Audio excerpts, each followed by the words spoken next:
IPLত বহু কেইজন খেলুৱৈৰ ওপৰত জৰিমনা আৰোপ ঘৰলৈ উভতি গ'ল এজন খেলুৱৈ দেশত চলি আছে IPL 2025ৰ জোৱাৰ কিন্তু একে সময়তে খেলুৱৈৰ ওপৰত জৰিমনাৰ বিহাৰ প্ৰক্ৰিয়াও অব্যাহত আছে এই পৰ্যন্ত IPL 2025 বৰ্ষত বহু কেইজন খেলুৱৈক জৰিমনা বিহা হৈছে ইয়াৰ মাজতে এজন খেলুৱৈ উভতি গৈছে ঘৰলৈ এই সকলোবোৰ ঘটিছে মাত্ৰ 9 দিনৰ ভিতৰত 7 এপ্ৰিললৈকে এই প্ৰক্ৰিয়া যথেষ্ট বৃদ্ধি পাইছে কোন খেলুৱৈক কিমান বিহা হৈছে জৰিমনা আৰোপ কৰাৰ আৰম্ভণি হাৰ্দিক পাণ্ডিয়াৰ পৰা হৈছিল IPL 2025ৰ প্ৰথমখন মেচতে হাৰ্দিকক স্লো অভাৰ ৰেটৰ বাবে 12 লাখ টকাৰ জৰিমনা বিহা হৈছিল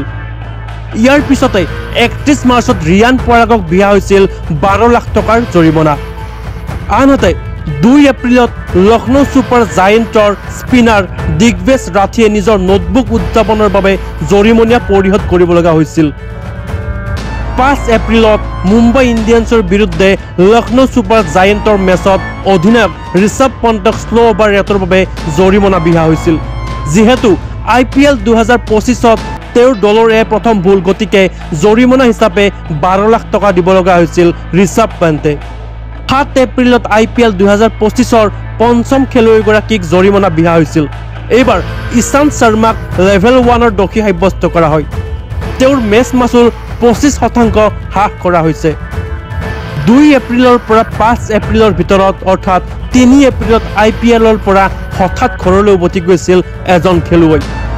এইবাৰ IPL 2025 বৰ্ষত লাগি আছে ইটোৰ পিছত সিটো অথন্তৰ নিউজ ডেস্ক ৰিপৰ্ট এনি টক্স